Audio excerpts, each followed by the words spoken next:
Imana ishimwe ku uyu mugoroba mwiza Imana iduhaye kugira ngo tubane. Imana ishimwe ku bwamwe bwe mwese mwashoboye kuza guterana kugira ngo kuko ababanje babakiriye natwe turabakiriye. Murakaze, Imana ibaheze umugisha. Dushimiye kandi ubuyobozi bwadutumiye kugira ngo tuze kubana.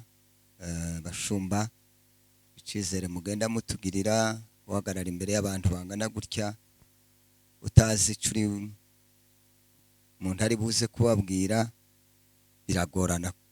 Natwe turabashumba rimwe na rimwe hari igihe gira impungenge. Turashimiye rero kutwakira no kudutumira. Imana ibaheze umugisha. Tudatinze ngira ngo kubera umwanya ngira ngo ntabwo uje guhindura gahunda, ariko kandi ndibaza ko atari mwe musengera Kigali mwenyine, n'abandi barasenga. Sinje guhindura gahunda by'ukuri, ariko no kuwa gatatu nari naje kubwiriza ino zanza cyane, zanza no muri Zayoni hariya mu Gatenga. Sinibaza impamvu wenda musenga mukageze amasaha mbona bigoye, wenda ndaza gusaba mushumba mu mutwe yo napanze ibintu kubihindura biza bingora. Abantu banzi kuri gahunda ni gahunda, sinza mpindura, sinzi ukona ndi umurwayi, ariko kandi sinobikirira hano mwanya wo gukora. Malaki ibice 2:2 twihuta, ndagerageza kwegeranya aya magambo mu buryo bworoheje iby'Imana yashize ku mutima. Malaki ni ibice 2:2, ariko muraza kundebera umuntu uri buze kumfasha gusoma ibiri buze gukurikira. Haravuga ngo nimwanga kumva mukanga kuryitaho, timuheshe izina ryanje icubahiro, nzabavuma wa muvumo ndetse n'imigisha yanyu nzayivuma, kuko mutitaye ku itegeko ryanje, niko Uwiteka Nyiringabo avuga. Usomye aya magambo arasa naho ari mabi kumvikana mu matwi y'abantu muri iki kinyejana dufite. Abantu bashaka ngo tuvuga ibiryohera amatwi kandi nta buzima bibazanira. Uyu munsi reka tuganire mu magambo make inzira zizana imigisha bitadusabye gusenga. Imigisha iva ku Mana, Imana izitanga bitadusabye kwiyiriza, bitadusabye gusenga amasaha yewe ni segonda imwe. Oya, ni imigisha Imana itanga tutarinze gusenga. Dore ko abantu bamenyereye buri kintu cyose ngo nibasenge, nibidasabwa gusenga no gusengera bakavuga ngo dusenge. Hari ibintu dusubizwa tutarinze gusenga. Kandi imigisha ni ibintu abantu bumva cyane cyane. Imigisha ni ibintu byiza, ni ibintu binezeza umutima, ni ibintu bifasha, ni ibintu bizana amahoro. Iyo twinjiye mu ijambo umugisha, ngira ngo abantu bose birabanezeza. Ariko rero abantu bagira ngo imigisha yose ni ugusenga cyangwa gusabirwa. Oya,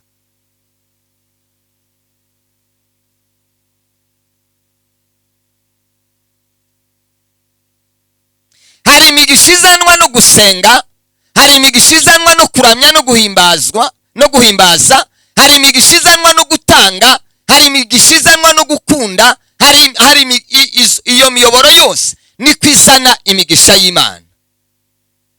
Noneho rero tugiye kuvuga izindi nzira zitari muri ibyo zizana imigisha y'Imana, ariko bitadusaba gusenga.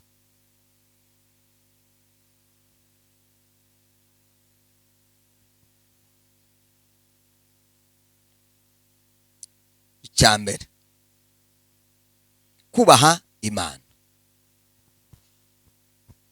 Kubaha Imana bizana imigisha, ndaza kuyivuga gatoya.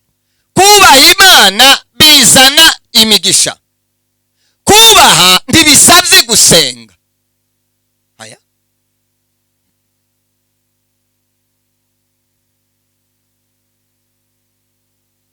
ngira ngo nkunda kubivuga iyo ugarutse ku basirikare basenga Imana.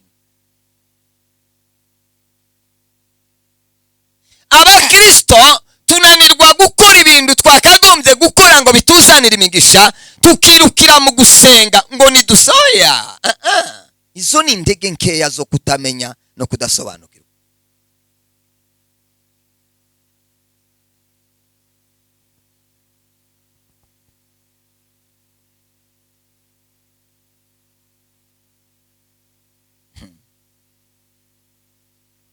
Amen. Ko birumvikana? Kubaha Imana ndabivuga hano. Kubaha Imana ntibidusabye kuja mu mwuka, ntibidusabye kuvuga mu ndimi, ntibidusabye kuja kanyarira. Aya.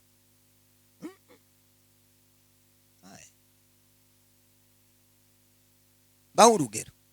Iyo ninjiye mu modoka iteka ryose, kicara kuri za ntebe zimeze nka neza, pana turya two hagati, hakaza umuntu unsumbije imyaka, ntawe uzumbwira, bimba mu mutima, bimba mu bitekerezo, kubera kumwubaha nzampagurwa nkamwira ngo icara, sinza ninda gusenga, mvuge ngo man, ngo uyu musaza ugeze hano, uyu mukecuru ngo nsabye imbaraga kugira ngo umfashe mve kuri iyi ntebe yicare kuri iyi. Uswa, ubwo bari ubuswa.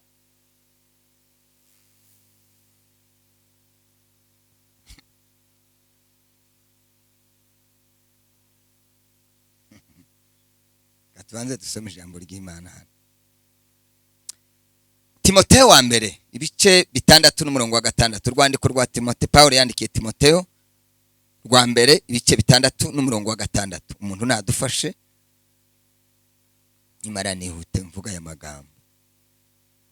Ibice 6 n'umurongo wa 6. Yego. Haravuga ngo icyakora koko kubaha Imana. Icyakora koko kubaha Imana. Iyo bifatanije no kugira umutima unyuzwe. No, ukabyongeraho n'umutima unyuzwa, atari umutima wirari, umutima wo kurarikira, no, akaba ari umutima wo kunyurwa, umutima unyuzwe, hanyuma ukawongeraho kubaha Imana, bigira kuvamo inyungu nyinshi.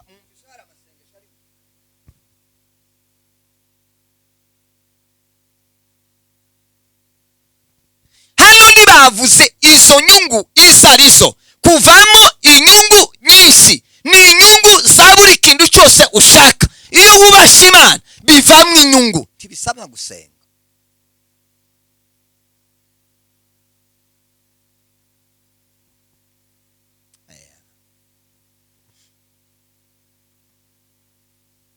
Kubaha se ntibisobanutse.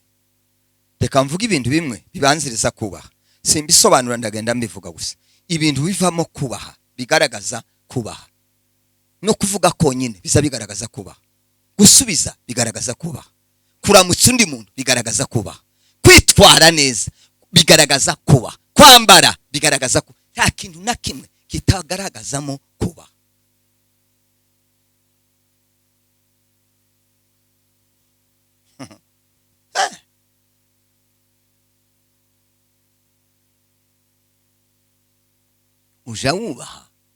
Uja wubaha Imana, banzureke kuririmba, banzureke kuramya, banzureke haleluya, banzureke no gutamba neza, banzureke no kwiyiriza, banzureke uza wubaha Imana bibamwe inyungu kandi nishi, kandi ntibidusabye gusenga. Aya urumva mushumba ngo gusenga biragoye, byihorere, ahandi baba batubwira gusenga, ko baratubwira kubaha Imana bizabizana umugisha.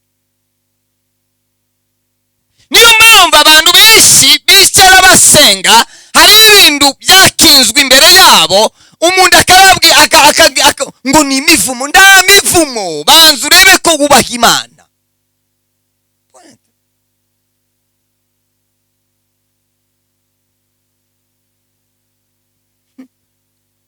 Cyambere mukubaha habamo kumvira. Tiwavuga ngo urubaha utazawumvira.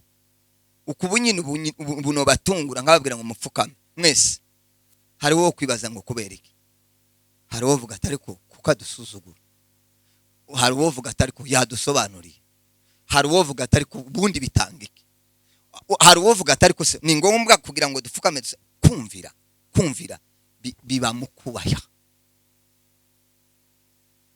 Birumvikanye kumvira kwicometse mu kubaha. Nta umutubaha Imana ntashobora kuyumvira. Kandi naco gituma abanyisirayeli bapfe. Imana yapfuye n'abanyisirayeli kubera iki? Kutumvira. Bigaragaza Imana kandi yagize yabwira ati mwebwe munanirwa kunubaha. Mwibagiwe ibintu nakoze, mwibagiwe iyo nabakuye mukananirwa kunubaha.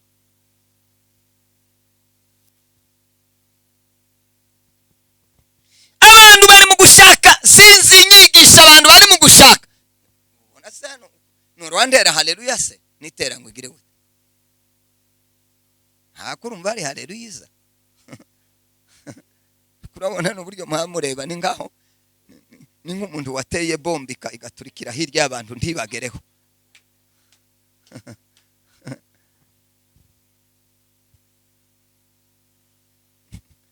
Cyakabiri ese birimo kumvira kuba mu guca mu kubaha Imana. Ibi nibyo byibanze kugira ngo ubahe Imana ubanza kumvira. Icyakabiri guca bugufi. Guca bugufi. Umusirikare azamenya uri hejuru ye, akamenya uri hejuru ye, akamenya uri hejuru, azaca bugufi. Uko amubwiye nuko niko azakora. Kubera iki? Guca bugufi ntamurushije imyaka, ntamurushije ibintu, ariko kubera guca bugufi azabikora, akabikora n'ibyishimo. Ese turi kumwe? Kubaha Imana n'inzira izi tugeza ku migisha ngiye kuyivuga. Kubaha Imana bigira n'inzira ariko habanza habemo kumvira Imana, habemo no guca bugufi. Kandi nico kitunaniye.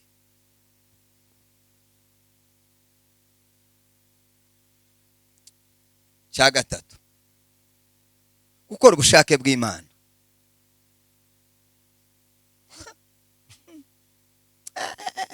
Ikico reka nkireke ntacunje ko gukora ubushake bw'Imana. Ubundi byakabaye ngombwa ngo nuza gukora ikintu banza umenye ese Imana nico ushaka.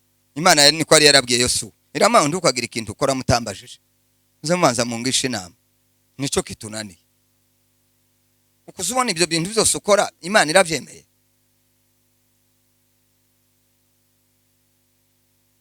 Ibi tuntu turimo twose uri mu kubona uko twigira, uri mu kubona uzugana umutima ukagura ngo Imana ibi ngibi irabishaka.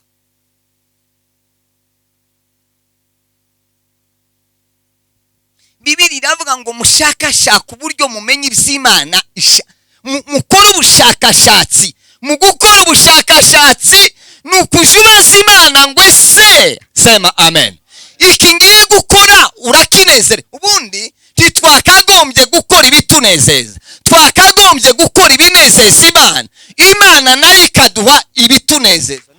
Niyo principe. Ariko twarabyishe turi mu gucurika tukereka Imana ngo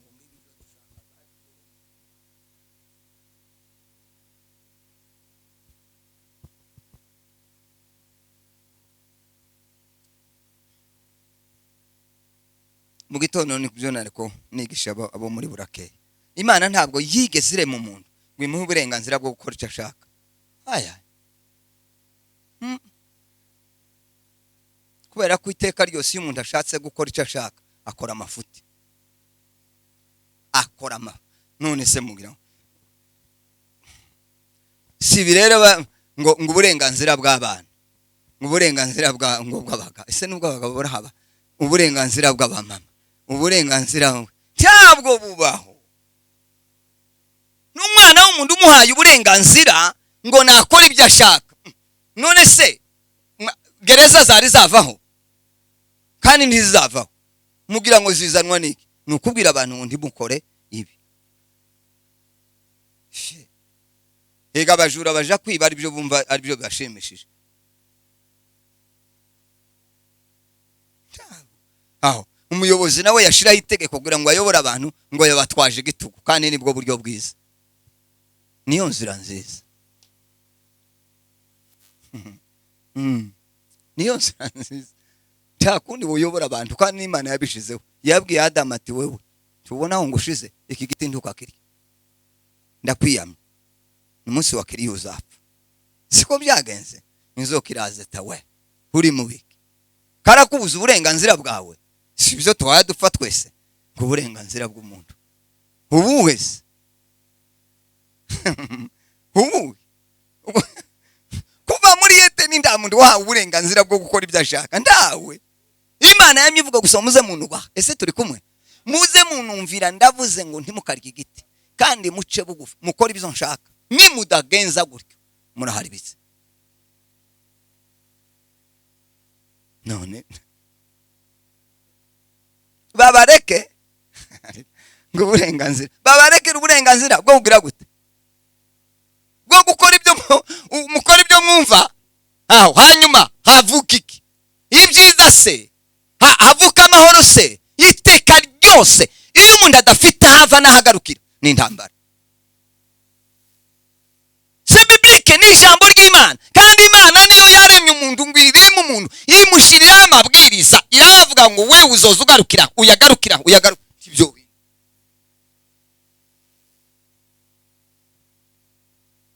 none mu rugo ntiyaba umugore ntiyaba umugabo ntiyaba umwana urwo rugo rwobaho gute muzana urwo rugo rutagira umugabo rutagira umugore rutagira umwana ngo abantu bose bose barangana nimureke murebe muzorebe uburyo tuzoza dusambagurana twese sama kofise ejo mundi nariko mbaza umuntu arambwira nkambwira bazampamagara ngo umwana umugore mu papa yavuganye na madame ngo avugana umwana bari ukubitase none bazogira gute harukundi yamwemye uburenganzira ngwiyo umwana atereka amaze nkwereke rero kurakora kuri mama ngo baje gufunga bafunga se wakubiswe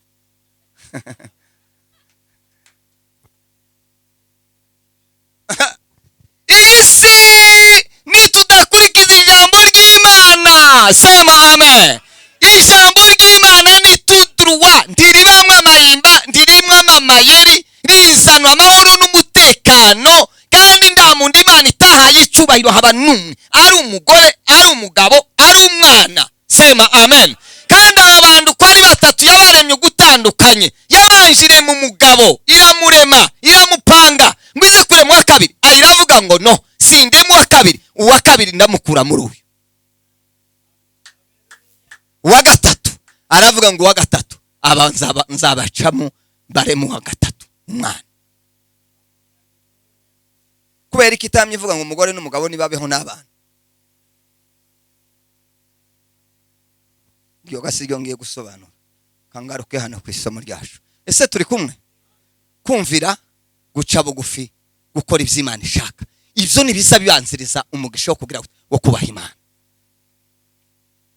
icyanyuma kuyoborwa n'umwuka wera kuyoborwa n'umwuka wera ibi ngibi hamwe no gusenga ubudasiba ni nka bitanu ibi bintu uko ari bitanu nibyo biza bisasira kubaha Imana bizana imigisha ngiye kuyivuga sema amen Bwana Yesu asifiwe murahari muri maso cyangwa saa 4 zabaye okay nzego zabaye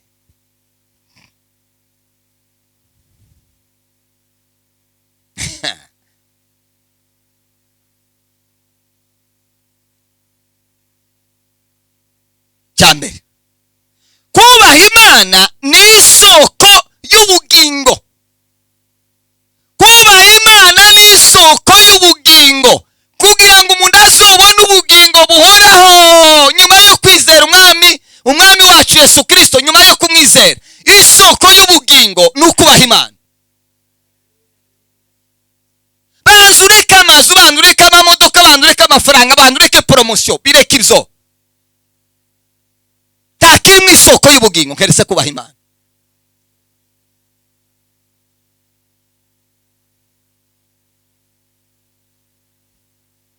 dusome imigani 14 n'umurongo wa 27 twihute ndavuga iri rimwe gusa ibindi nzabivuga igihe nimba Yesu ataje. Hari utanatekereza ko azaza. Reka dusome Imigani ibice 14 umurongo wa 27. Haravuga ngo kubaha Uwiteka ni isoko y'ubugingo. Ahirya imbere hakavuga bigatuma abantu batandukana n'imitego y'urupfu. Amen. Bigatuma iki birageze? Abantu batandukana n'imitego y'urupfu. None kuragira ngo ntuzohura n'imitego y'urupfu. Muri kuraje gusenga utubaha Imana izagufata. Izagufata imitego y'urupfu.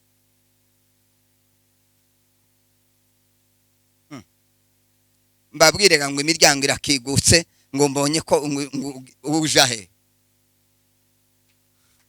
Uja.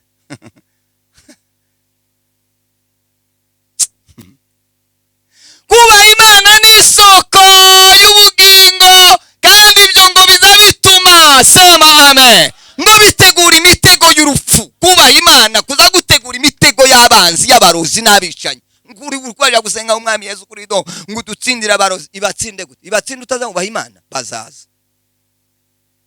Kandi bazakwinjirana. Kandi numara uyoberwa ibyabaye. Ngese ko ndi mu gusenga ngo ariko ngo bitero bikaninjirana. Birabuzwa niki? Uzabubaha Imana se?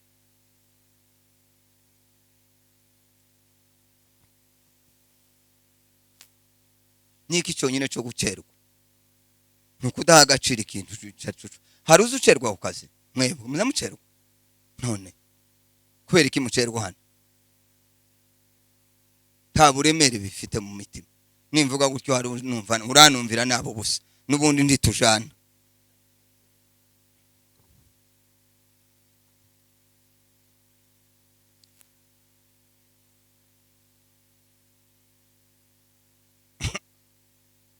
Byaravuze ati muzubaha Imana ngo murakunda Imana mutabona.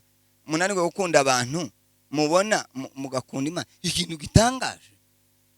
Sinza mbyumva simwe mwenyine n'ahandi hose ujyaravuze ngo akari mu ihene niko kari mu ndama. Simwe mwenyine. Sinza mbyumva kugeza n'ubu. Sindabyumva mu mutwe no mu bitekerezo. Sinza numva inyota nke abakristo bagira amasaha yo gusenga akaba yoguma akazenguruka gutya kugeza igihe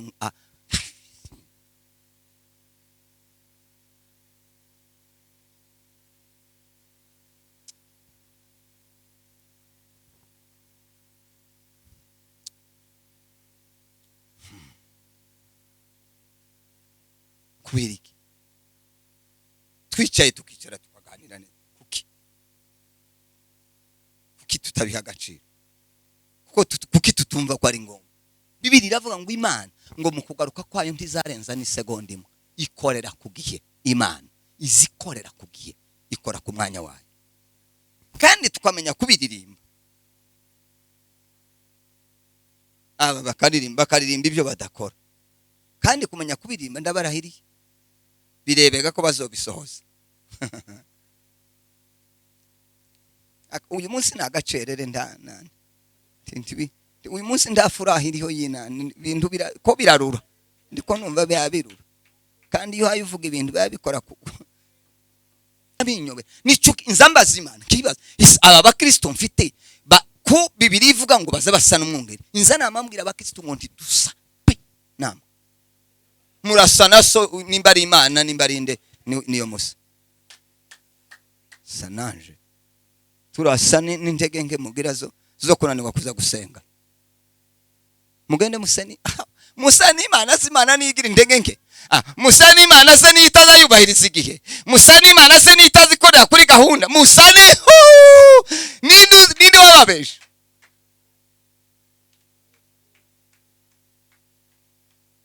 Mwemuze mwibaza ngo kutugipanze twaje twambaye neza n'inkweto n'imazi n'imisentire duhindura inkweto. Ibyo ngibyo nibyo bizabiza bikanezeza Imana. Sema amen.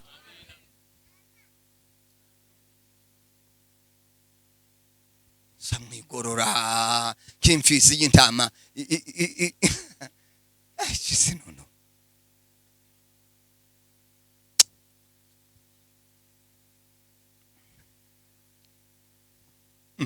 Narushe mpamagaraga mushumba ikanisa ntaryo ryabaye. arampumuriza ati mushumba ihangane. Ntihangane gute ndabo ndabantu baje. Citse no kwima. Ni gitanga ni nkayandirimbo bageze barimba ngo iby'Imana ikora ngo biradutangaza. Ngo ntawona amenya ngo ni mwebwe nabonye. Imana ikora. Ese turi kumwe? Birumvikana? Ayi nyuma haleluya. Murebe hano rero simba yakajya ko kuza kuganiraga n'ubundi ndi mwashitse kare. Undi se uvuze kuri yeme ngo na kubitwe. Kangire nsoze tuze guheza ngo no mukwavuga. Honest turagira dute. Jambo rya kabiri.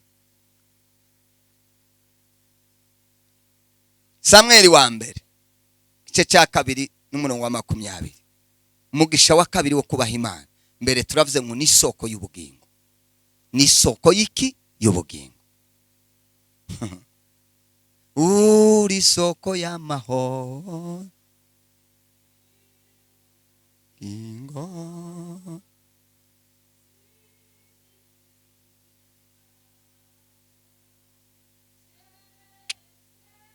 Haleluya! Kubaha Imana ni isoko y'ubugingo. Sina woga na wasiwasi nubwo ndosenga ariko ngubaha Imana. Amen. Harimo ubugingo. Harimo ubugingo. Soma Samuel wa mbere kabiri igice cya kabiri n'umurongo wa 30. Ya. Haravuga ngo nicyo gitumye Uwiteka Imana ya Isirayeli ivuga iti. Iravuga Imana izivuga aho ivuga gute? Nukuri nari navuze yuko ab'inzu yawe n'ab'inzu ya so bazajya bagendera imbere yanjye iteka ryose. Niko nageze mvuga bazabagendera imbere yanjye iteka ryose. Aho ariko none Uwiteka aravuze ngo avuze gute? Ntibikabeho kuko abanyubaha aribo nzubaha. Ariko abansuzugura bazasuzugurwa. Amen. Baje ngo abantu bazabansuzugura. Iyo bagusuzuguye usuzugura Imana uhagira ngo bazakubaha.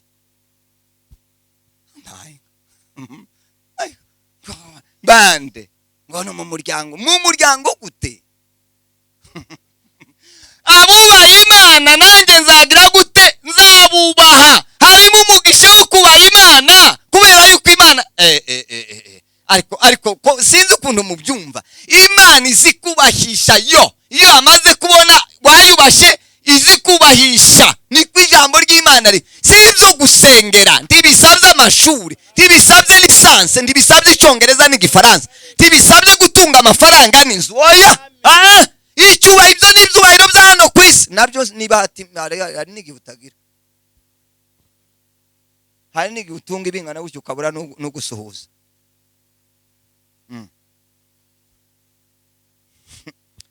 Ukabura n'ukubwira ngo baragukunda kandi ufite ibitagenda.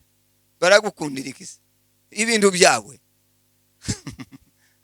Abantu bagukunda ngo ukize wabahayeho se ko barabiryaho. Ikintu nabonye cyambere gusiyo wubasha Imana iziguha igukundira umuntu akagukunda kandi ntacyo wayimufasha. Kama kubera ngo ubaka umutima wanje niki se naguhaye gusa kubera kubaha Imana. Sema amen. Unubaha niwe nzagira gute? Nzubahisha nanjye nzamubaha. Niko kuvuga ngo ubaha umukuru w'igihugu wasuzungura umukuru w'igihugu wamara ukasama ngo uragira gute? Citse no kuri nanje muzo umukuru w'igihugu haba na meya wenyine. Suzugura meya wamara ukaririmba haleluya. Imana niyo mwabonye niyo tubahwaga ngo nimara ngo ibubahishe. Erega gitifu ndaniwe kumubaha kutubaha gitifu no kutubaha umuyobozi wo hejuru, kutubaha umukuru umudugudu niri hejuru uba wakoze iri. Urareka kubaha umushumba hanyuma ngo kurubaha Imana gute? Bibanza guca hega niho bihera.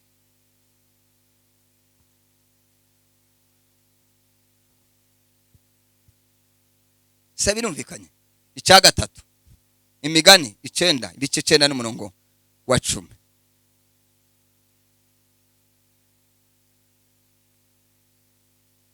Cyenda murongo wa 10.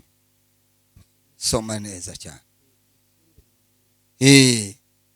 Haravuga ngo kubaha Uwiteka ni ishingiro ry'ubwenge. Kubaha Uwiteka harimo umugisha, ni fondation, ni urufatiro rw'ubwenge. Iyo wubashye Imana ukayubaha, sema amen. Haleluya. Ishingiro ry'ubwenge.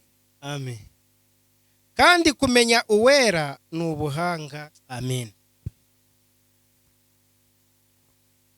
Sinababwiye ngo no gusubiza konyine n'ubwenge. No gusubiza biza bigaragaza guca bugufi. Biterwa niki? Umunyabwenge azi uburyo bwo gusubiza, azi n'uburyo bwo kuvuga. Umunyabwenge wamureba utarinze kuvuga, akamenya ko wagaye cyangwa washimye. Bibiraba ngo igifu n'ubwo ugisekura mu isekuru, uzugikuramo ari cyaga ifu gusa, ugahuragura imihini, kizacama gisimbuka ari igifu. Niko bivuga mu migani, sinje wahanditse. Kandi ngo ndukigisha igifu, ngo ningo gukwega amatwi y'imbwa. Amatwi y'imbwa uzokore ku matwi y'imbwa wumva uburyo ivuga. Iza yamibwe hejuru abariri abakumva. Tiwo kwigisha igifu ni ubu wawe wikwegera ibitutse. Ariko ngo niwigisha umunyabwenge gwazayunguka kumenya. Sema amen. Kubaha Imana biza bitanga ubwenge, niryo shingiro ry'ubwenge. Wazuvuga bakagira none warangije masters naho na primaire ndi wayirangije. Kwera gusa kubaha Imana. Watera haleluya abantu bose kimya.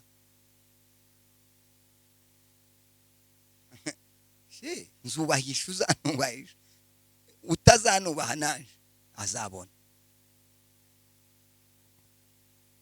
Birasobanutse. Mugisha w'ubwenge. Banza urindi ibyo. Turi mukubona ko murangiza lisansi akazi kakabura. Kandi mufite ubwenge bwuzuye. Kakabura. Kazakabura. Nico gihe umuntu azaje gusenga Imana ngo bamufashe basenga. Banza wubaha Imana. Yubahe.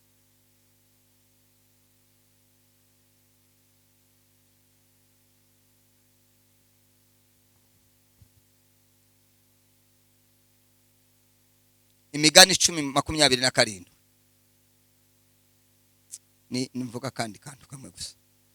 Ihute Imigani 10:27. Ego. Umurongo wa 27 haravuga ngo kubaha Uwiteka gutera kurama. Gutera iki?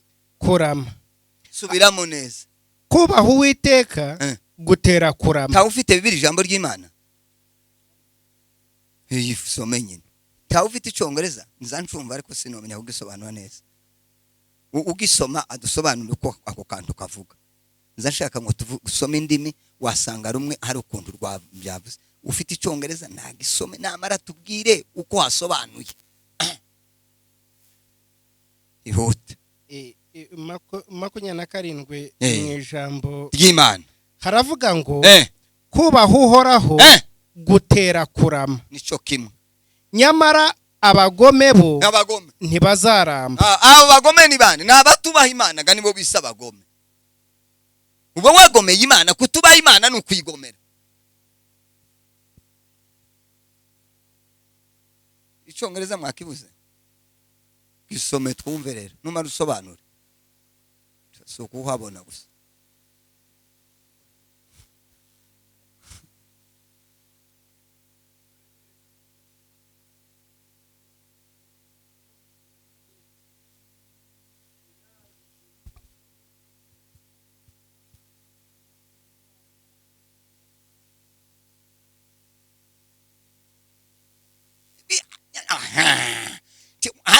Hariya niho havuze neza. Hano havuze ngo bituma urama. Hariya ngo bituma iminsi y'umuntu iba myinshi. Abantu bari mu gukanyurwa neke. Muri mukubona abantu babapfubunye bagafa kera kugira ngo ubone umusore ngo arapfu cyane. None ubu nyine muri mukubona bihabigenewe. Niye mwigeze mubona kera ngo umuntu ukarurira ku nzu ngo namara yikubita hasi ngo apfe? So bungu mukizi ibyo ntabyo bamushizeho. Kutubaha Imana kuza kugabanya iminsi, imyaka ikagabanuka.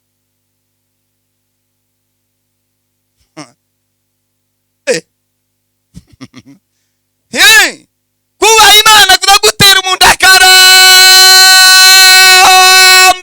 akabaho, abandi bagafa, akabaho. Kubaha Imana bizabyongera iminsi.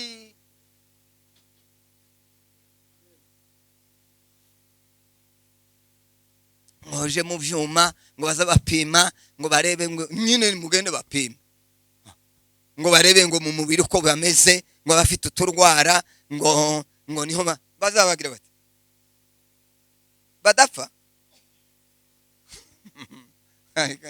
Badafa. Uyu ni byiza kugenda ukipimisha ukamenya ngo état de santé, ngo buryo mu mubiri hameze neza. Uzukenya ukuzupfa ufite ibinure.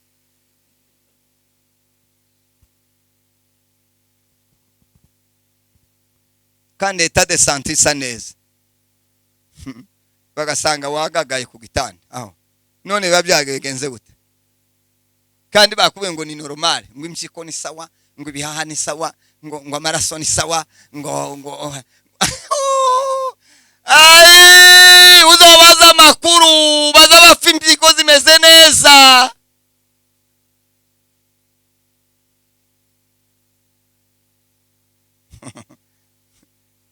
Nagize neza ngabanya za haleluya. Imigani murongo wa nyuma 8:13. Kubaha Imana bidutera kurama iminsi zayongereka. Numugisha. Wose umugisha mukangira Imana mwe. Dusenga ngo Mana ngo twongerere iminsi yo kubaho. Oya tubande turebe ko twubaha Imana. Naho ni dukomeza gusenga tutubaha Imana. Ntibikunda. Tutarinze gusenga ni twubaha Imana. Iminsi zongereka. Abacu abana bacu bazarama. Abakobwa n'abahungu bacu bazarama. Hasoma 8:13.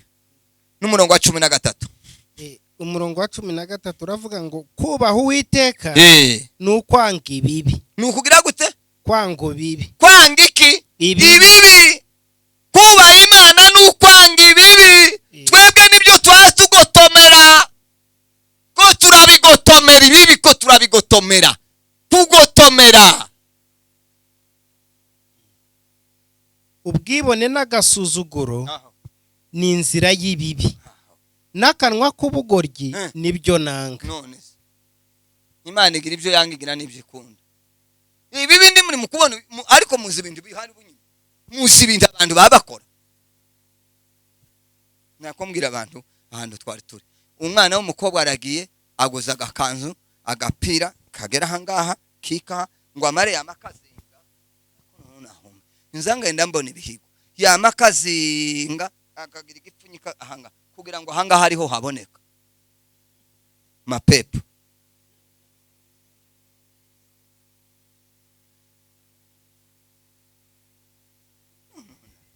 Uri umuntu umwenda arawuzingazinze hawe. No umutima wambwiye ati ntubona ko kuriya ni ubitangiye, urashobora gusanga ari ubitangiye. Undi nawe namubona aragira ngo ni style yasohotse. Naho ndazi ko arabazimu bamufashe yamara kazi. Nibyo ndimwo byumva.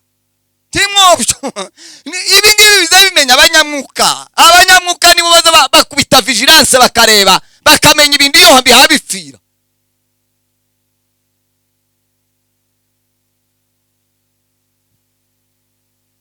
Muzamusoma harahantu muzamusoma ko Imana yaremye umuntu ikamurema yambaye ubusa. Haraho mwari mwasoma na Adamu amaze kurya imbuto ngo yahunze kuko yagize gute yambaye ubusa. Imana irasubira agarukigira gute iramwambika. Nituvuga ngo abantu nibareke kwambara ubusa ngo turatange ntitwatumenye iterambere iyo rigeze. Tubareke. Iyo tutabareze niki Imana yaduhamagari so kuyibera amaso katubwira ngo kiranike ibimo. Ubundi twebwe abashumba twarahwereye turacara abashumba se. twebwe turabajumba.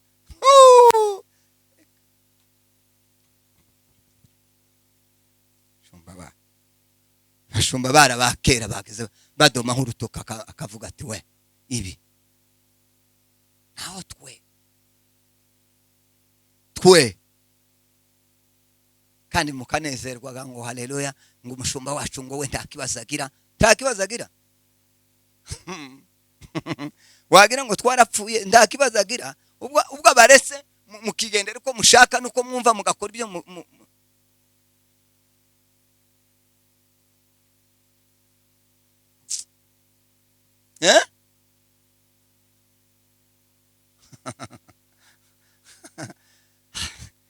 ngo ndi turi abasirimu basirimu usirimu se wowe uzi ugendera hejuru twese si mu muhanda hari uza wicara mu modoka ebyiri si imwe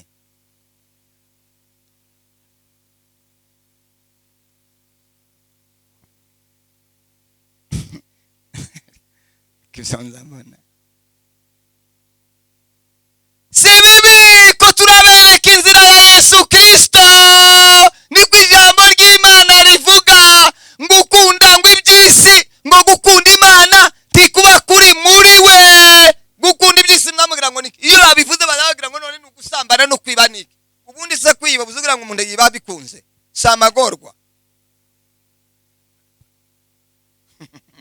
uzobaze we erega mbaragiye ngapereza nzangenda ngane iyo mbandegura ubutumwa nzangenda ibyo nshaka kuvuga nzangenda mbaza amakuru bakayambwira tituri abashumba umuntu uzumubwira ati se wareka ibyaha kukuja mu busambanya akakubwira ingorane afite akakubwira iki ahabura ati nibyo byanjanyemo fasha nimba umfasha ibingibi nibi rwose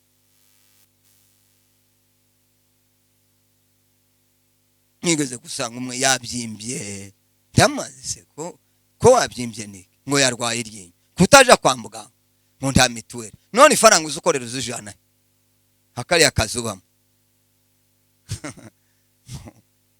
nuko ndamwandi none batanga ngo 3,000 genje kwikuza iryinyo ugenda bari gukure nubwo ari kuzunereke ko bari kuye aragenda ngo agaruke zana ndebe ko bagukuye iryinyo sanga bari kuye nyine tahane sawa akazi katamwana amafaranga yo kukoza iryinyo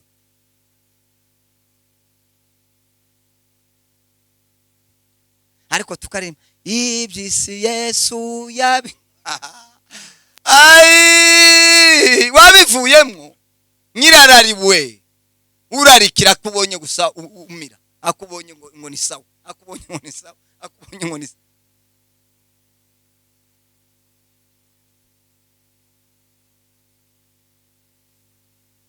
Salomo yaravuze ngo ntakiriho kitigeze kwibaho tacu kwiyogoshinga hwe zabayeho kera uzobisome muri Bibiliya kwisiga inza n'ibyakera mwe muri mubura ngo mwavumbuye ibintu bisha n'ibyakera bimaze imyaka n'imyaka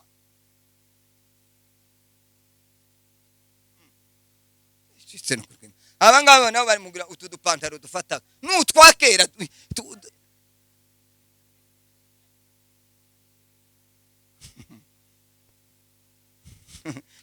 ibintu byashaje twarabitaye nawe kuratora ibyaboze ngo numara ubigire gute ege bivuga n'ukuri kw'ijambo ry'Imana sizamvuga ibintu ngo nibyo guto biri muri Bibiliya uzosoma Ezebede bazakubwira amakuru y'inzara ziwe none nibyo ubu ngubu nawe ipantaro ziri utudupantaro twabyambaye kera muri za 81 none ngo bavumbuye ngo haje style ibyo twarabitaye ni mu bitore bana bacu namwe muzaruha ni mara kuruha mugire mujugunye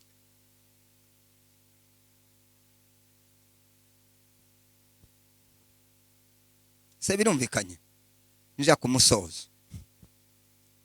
ubwo tuzagaruka tuzavuga indi nzira ya kabiri izizana umugisha kubaha ababyeyi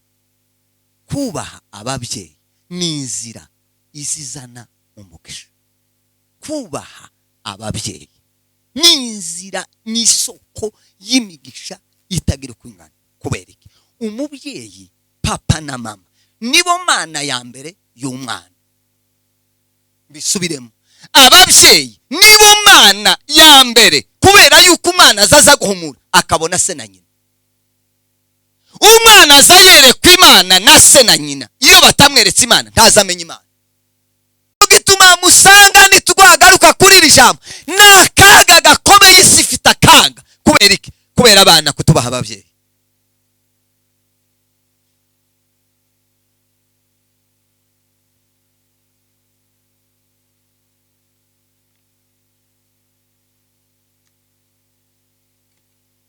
Kuri afishi iravuga ngo turasoza saa 4, nengejeho iminota 5, kiyo nanje mwandiye niyo nongeyeho. Bavandimwe, Yesu ashimwe cyane. Nta muntu utashaka imigisha. Niyo tuzadusabira abana bacu, niyo natwe tuzadushaka ngo badusabire. Iyo umuntu ashaka ko bamusengera gusa, azavuga ngo nimunsengera imigisha y'Imana, inzira ngo zuguruke. Inzira ya mbere ikomeye niyo kubaha Imana.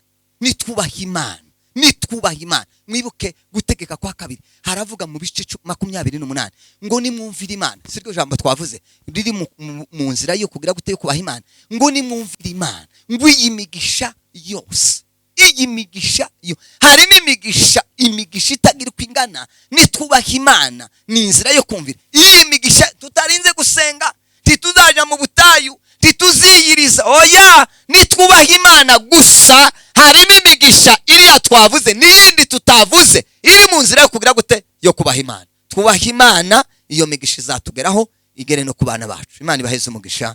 Amen.